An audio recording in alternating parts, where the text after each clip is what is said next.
Ang kayong mga Sabadista sabi ni tanong mo kay Soriano, mali naman. Bakit di kaya kayo makikinig dyan sa mga kulto? Sabi, kasi sila nangingili ng Sabado, mga bawal ka kumain ng baboy yan. Naguguluhan ako noon, kaya sinabi ko na sa aking magulang, palibasa ay Adventist siya, pero ako, hindi pa ako, kumbaga, naguguluhan pa talaga ako. Bakit?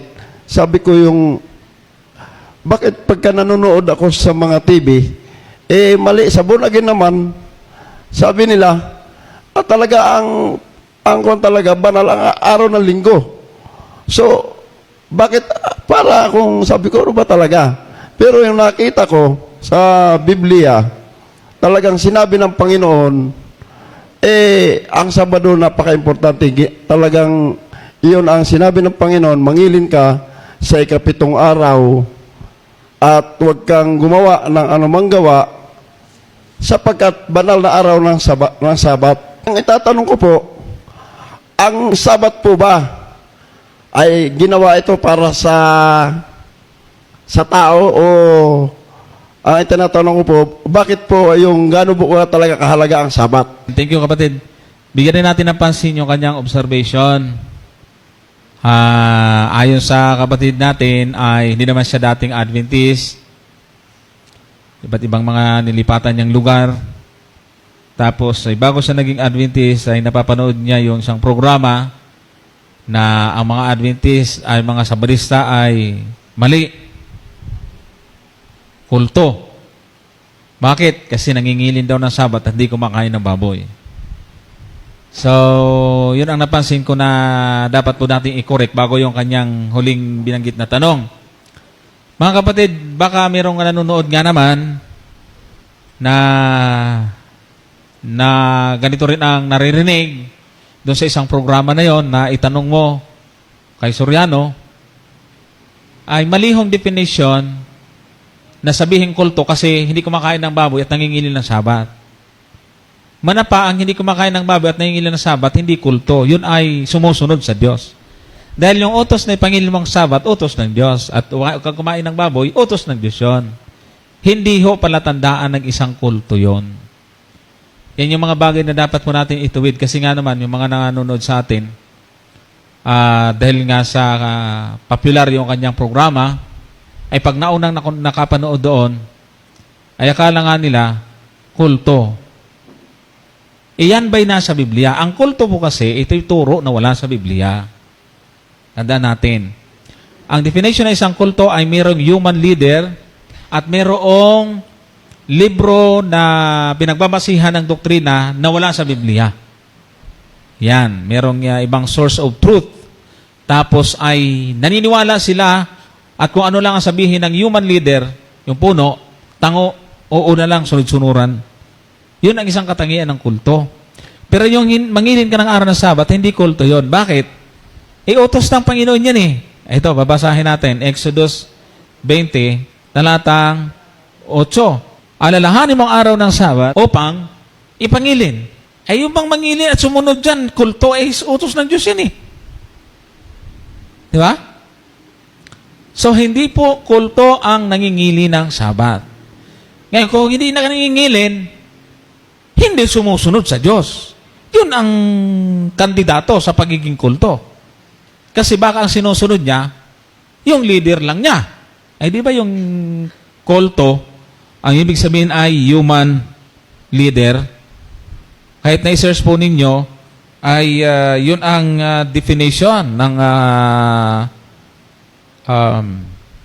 ng cult. Ano? Tapos yung kanyang mga pinapractice ay wala sa Bible. So yung pangingilin ng Sabat, mga kapatid, ay hindi po doktrina ng kulto. Tungkol sa hindi pag-ain ng baboy. Biblical po din yan. Ito ay sobrang basic para doon sa mga nanonood sa atin, na mga baguhan din. Hindi naman lahat na nanonood sa atin sa Facebook, sa YouTube, ay magagaling sa Bible. Ito ninyo po ito. Doon sa Deuteronomy 14, talatang 2, sabi rito, sapagkat ikaw isang banal na bayan sa Panginoon mong Diyos at ikaw ay pinili ng Panginoon upang maging bayan, sa kanyang sariling pag-aari na higit sa lahat ng mga bayan na nasa ibabaw ng balat ng lupa, huwag kang kakain ng anumang karumal na bagay. At ang baboy, sapagkat may hating paa. Ngunit hindi ngumunguya, ito ay marami sa inyo. Ang laman nila'y huwag ninyong kakainin, at ang kanilang pangkay ay huwag ninyong ihipuin. Paano naging kulto ay sumunod sa utos ng Diyos? Di ba? So, kaya hindi pinapakain ng Diyos kasi bayan ikang pinili. Kung kulto na ito ngayon, mga kapatid, ibig sabihin yung doktrina ng Diyos bandang huli naging kulto? Ganun na ang mangyayari. Sige, lalapit ka, brother, pagka may follow-up sa microphone para marinig. Kaya sinabi po na kulto ni Soriano, dahil po ang nangunguna sa Adventist ay si Ellen White. Isa pa yan. Opo. Kaya hindi pipili daw maging leader ang babae. Kaya tinawag po ang mga Seventh-day Adventist ay kulto. So yan. So, hindi lang yung sa pagkain ng baboy. Okay? Nasagot na natin yon. Yan ay utos ng Biblia. Ngayon, isa sa karugtong doon, kaya kulto ang Adventist kasi leader babae. Mali na naman. Kasi wala sa definition ng kulto na dahil kulto, dahil babae ang leader. Wala yun sa mga kapatid. Kahit anong dictionary at kahit anong encyclopedia basahin nyo, ang pagkakaroon ng leader na babae ay hindi kulto. Ang pagiging kulto ay yung naniniwala ka na lang doon sa leader na yun kahit anong sabihin. Di ba ang daming kulto ngayon? Yung kanilang leader, lalaking lalaki. Lahat na ng kabataang babae ipinahahandog sa kanya. O lalaki yun. Yun ang kulto. Na sa pamagitan ng kalaswaan, ng sexual intercourse doon sa kanilang mga anak ng mga miyembro nila, ihahandog sa kanya. Yan ang kulto. Kaya yung sabihin, babae ang leader, kaya kulto, mali na naman. Kaya mayroon akong programa, kung hindi pa ninyo alam, na ituwid mo si Soriano. Kasi yung mga sinasabi niya mali, saan ka nakakita ang definition ng kulto? Hindi nangingil ng sabat, kaya kulto. Hindi kumakain ng baboy, babae ang leader. Eh di kulto yung Israel niyan. Magbabakita ko sa inyo ng isang ng isang talata, Israel's leader at that time, the one who was responsible for bringing the people back to God was Deborah, a prophetess, the wife of Lapidot. Kulto ang Israel dahil tumawag ang Diyos ng leader na babae. Kaya supalpal na naman siya dito. Magagalit na naman yung kanyang mga miyembro sa akin. Laging nagko-comment po sa aking mga video, yung mga miyembro ng Soriano, puno lagi yan ng mga comment. Yan, bulaan, ganyan. Mababaw ng sagot mo. Kahit na nabasa na, mababaw pa rin sa kanila. Ay, yung nagko-comment, sasabihin yan, mali ang sagot mo. Anong mali? Ay, ano? Israel's leader. Sino? Deborah. Babae. Eh, sabi niya, kulto. Mali si Soriano. Kaya itunutawid ho natin yan. Common English. Baka sabihin, mali itong New Living Bible. Paraphrase. Yung Common English Bible, sabi dyan, now Deborah, a prophet, the wife of Lapidoth, was a leader of Israel at that time. Common English Bible. Napapanahon na talaga yan. Ay para sabihin ng mga dating daan, mali ang salin, ay magsalin kayo ng Bible na tama. Pag meron na kayong na-translate, kahit na 10 pahinang libro si Soriano, wala alangan pa ang iko-correct niya ito. Di ba? Kaya siya ang kulto. Kasi kung anong sabihin niya, yung mga miyembro niya, sunod-sunod na lang. Kaya ang totoo, ang kulto, yung dating daan. Tinan nyo, napapansin nyo, hamunin mo si Soriano, laging ganyan Hanapin mo kasi si Soriano. Sabi ko naman, asan ba kasi yung Soriano na yan? Wala naman yan dito. Paano mo nga harapin yan?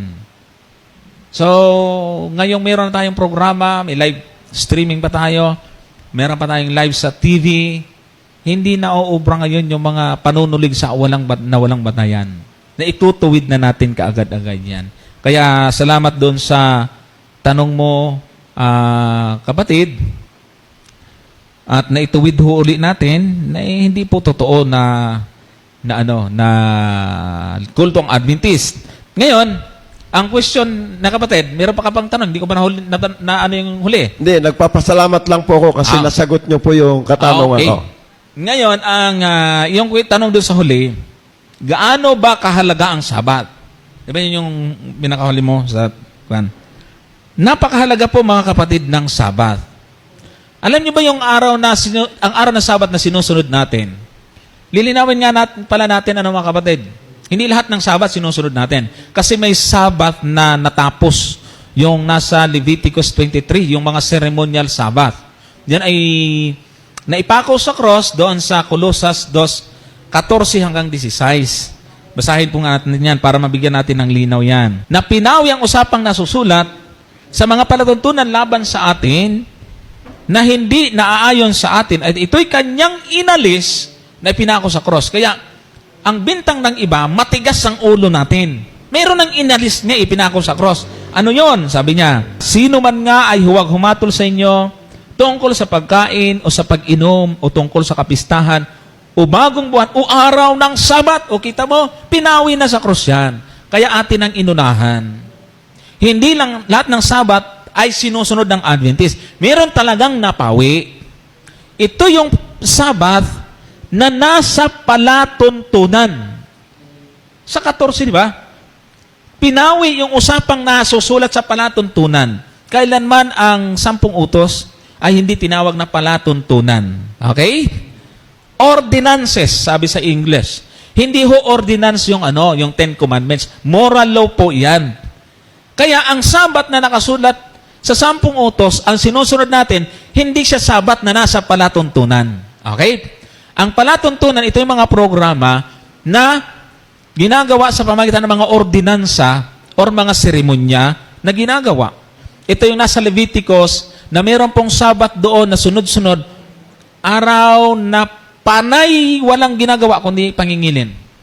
Mga kapistahan or mga festival na ginagawa po nila. Feast of Unleavened Bread, Feast of the Tabernacle, Feast of the Trumpets, First Fruits, Day of Atonement, kung ano-ano pa.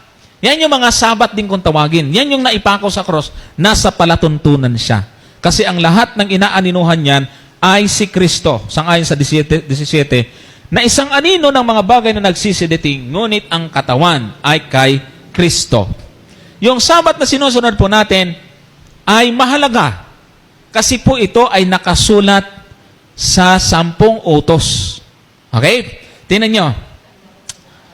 Yung 10 utos ay mahalaga kasi ang kasamahan sa mga utos na yan, isa sa utos na dyan, ay sabi rito, huwag kang magkakaroon ng ibang Diyos sa harap ko. Pangalawang utos, huwag kang gagawa ng larawang inanyuan. Huwag yuyukuran sa talatang 5. Huwag babanggitin ang pangalan ng Diyos sa walang kabuluhan. Ika-3 utos. Ika-4 na utos, alalahanin ang araw ng Sabat. Pag sinabi nating wala nang halagang araw ng Sabat, wala na ring halaga yung una, pangalawa, pangatlong utos. Hindi naman sila papayag. Kaya hindi tama, inconsistent, pagsabihin na ang ika-4 na utos, wala nang halaga. Tapos yung unang utos, pangalawa, pangatlo, may halaga. Tapos yung pang-4 na utos, ay pang-5 utos, ay igalang ang ama't ina. Wala namang magsasabing wala nang mahalaga yan. Huwag ka papatay, hindi na ba mahalaga yan? Huwag mangangalunya, hindi na ba mahalaga? Huwag magdanakaw. Huwag magbibintang, lahat yan ay mahalaga. At panghuli, huwag mag-iimbot. Lahat yan mahalaga. Ngayon, may nagdudoktrina, ang Sabat wala nang halaga. Inconsistent yun. Di, ang 9 na utos, mahalaga. Yung isa na lang ang hindi. Ilan na lang ang utos? 9 na lang. So nakikita nyo kung gaano kapalpak yung nagtuturo na wala nang, hindi na mahalagang araw ng Sabat. Inconsistent ang doktrinang iyon. Kaya, yung ika-7 araw, ay sabi diyan, araw ng Sabat sa Panginoon. Ayan, malinaw, na sinusunod natin, Sabat na ika-7 araw. Take note mga kapatid. Mahalaga ang Sabat na ika-7 araw. Kasi pag wala na ang Sabat, wala na ika-7 araw. Nakita nyo? Nasundan nyo mga kapatid? Pag wala nang halaga ang Sabat, wala nang halaga ang ika-7 araw. Ganun mangyayari yan. Payag ba kayo? Magagalit na naman yung mga dating sa akin. Laging nagagalit sa mga sagot-sagot Pero hanggang galit na lang sila. Wala naman silang magawa. Kasi biblical naman tayo eh. Pag may nagsabi, wala nang halaga ang Sabat, ilalabas, wala na ring halaga ang ikapitong araw. Eh, paano wawalang halaga yan? Ay, binasbasa ng Diyos yun. Sabi po dun sa 11, sapagkat sa 6 na araw, ay ginawa ng Panginoon ang langit at ang lupa, at ang dagat, at lahat ng nangaroon. At nagpahinga ng ikapitong araw, na pinagpala ng Panginoon ang araw ng Sabat at pinakabanal. Abay, sa dami ng araw yan, ang banal pa ang binalang halaga ng mga tao. Kawalang utang na loob. Sana yung unang araw na lang ang winalang halaga dahil wala namang basbas doon. Unang araw, Linggo, Lunes, Martes hanggang Biyernes, okay lang. Sabihin yung walang halaga sa inyo. Sila lang na nagsasabi. Tayo, hindi rin naman natin sinasabing ganun. Yung bang banal, ang winalang halaga, pinagpala eh. Ngayon, yung bang pinagpapala ng Diyos, pwedeng mawala ng bisa? Oo, sa unang kronika, 17:27. At ngayon, kinalugdan mong pagpalain ang sambahayan ng iyong lingkod upang mamalagi magpakailanman sa harap mo. Sapagkat iyong pinagpala, o Panginoon, at yaoy magiging mapalad magpakailanman. Abay, yung pinagpapala ng Diyos, mapalad yan magpakailanman. Yung pagpapala na ginawa ng Diyos sa ikapitong araw, hindi mawawala, magpakailanman yan. Pero yung mga sutil ngayon ng mga ngaral, wala nang halaga. Ba, kayo na maging Diyos. O kaya yung mga nanonood sa atin sa YouTube, sa halip na magalit kayo, dapat buksan yung isip nyo. Tulad ng isang kapatid natin, isang kapatid nila, ngayon ay kaibigan na natin. Hindi ko na sasabihin. Baka mahalata. Basta, super close na po sa atin. Yung iba, nabautismuhan eh. Meron pa po tayong isang dadalawin ngayon sa Paranaque o Las Piñas na yun ay talagang nag-aabang lagi sa ating programa. Sila po ay natatauhan, sila po ay nagigising sa mga katotohanan ito. At sabi nga nila, Brother Johnson, nagustuhan ko yung inyong program kasi bagaman pinupulaan kayong napakarami, pero ang nagpupula, hindi lang iniisip at hindi lang iniintindi yung sinasabi mo. Nagbabase na lang din sila doon sa title, pagkatapos magko-comment, hindi lang pinapanood ang napakaganda at napakalinaw ng mga talatang ibinibigay mo. Yun ang kulto. Yung sarado ang isip at kung ano lang sabihin ng puno, sunod-sunuran. Yan o ang kulto. Sigurado po yan.